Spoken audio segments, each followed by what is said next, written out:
सुप्रिया सुळे यांची कन्या रेवती सुळे आणि जावई सारंग लखानी यांचा रिसेप्शन सोहळा नुकताच दिल्लीत मोठ्या थाटामाटात पार पडला।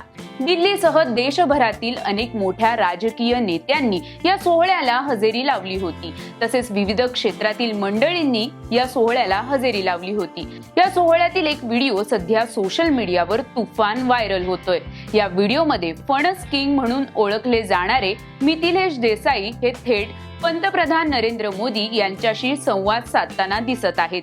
मिथिलेश देसाई यांच्याविषयी या व्हिडिओच्या माध्यमातून जाणून घेऊयात। नमस्कार, मी प्रियांका कुलकर्णी, आपण पाहत आहात लोकसत्ता लाईव्ह।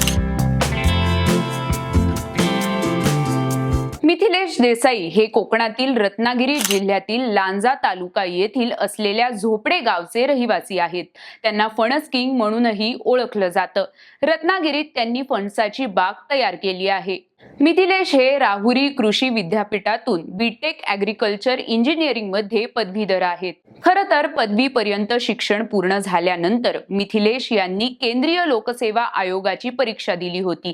त्यात ते लेखी परीक्षेत उत्तीर्ण झाले होते, मात्र शेवटच्या मुलाखतीत ते अपयशी ठरले। त्यानंतर मात्र मिथिलेश यांनी प्रशासकीय सेवेत जाण्याचा निर्णय सोडून दिला।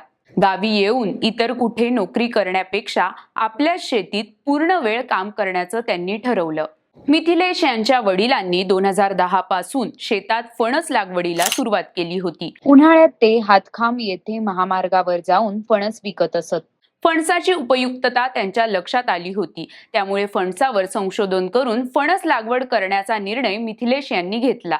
जगभरातील फणसाच्या प्रजाती, त्यांचे गुणधर्म, त्यांची उपयुक्तता यावर अभ्यास करण्यास मिथिलेश यांनी सुरुवात केली। सुरुवातीला 2014 मध्ये 36 प्रकारच्या 400 फणसांच्या झाडांची लागवड त्यांनी बागेत केली।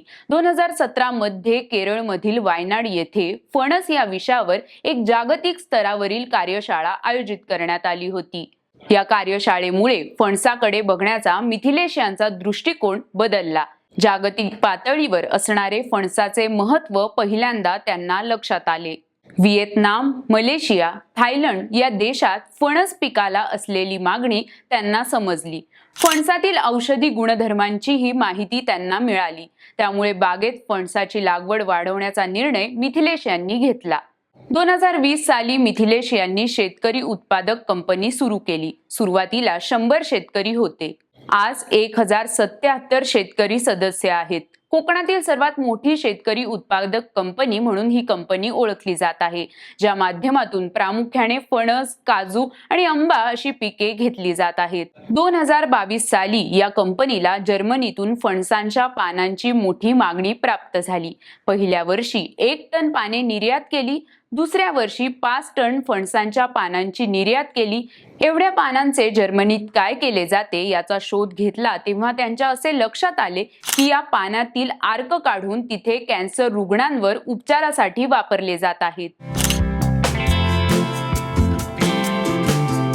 दरम्यान मिथिलेश हे शरद पवारांच्या राष्ट्रवादीशी अत्यंत जवळचे आहेत। त्यांच्या सोशल मीडिया खात्यावरील फोटोंवरून असं दिसतं की ते शरद पवारांना कामानिमित्त सातत्याने भेटत असतात। म्हणूनच त्यांना रेवती सुळे यांच्या रिसेप्शन सोहळ्याचे आमंत्रण असेल। या रिसेप्शन सोहळ्यात मिथिलेश यांनी थेट पंतप्रधान नरेंद्र मोदी यांच्याशी संवाद साधला। मिथिलेश यांनी त्यांच्या कार्याविषयी आणि उत्पादनांविषयी नरेंद्र मोदी यांना माहिती दिली। महत्त्वाचं म्हणजे मोदीही त्यांचं म्हणणं अगदी मनापासून आणि लक्षपूर्वक ऐकत होते।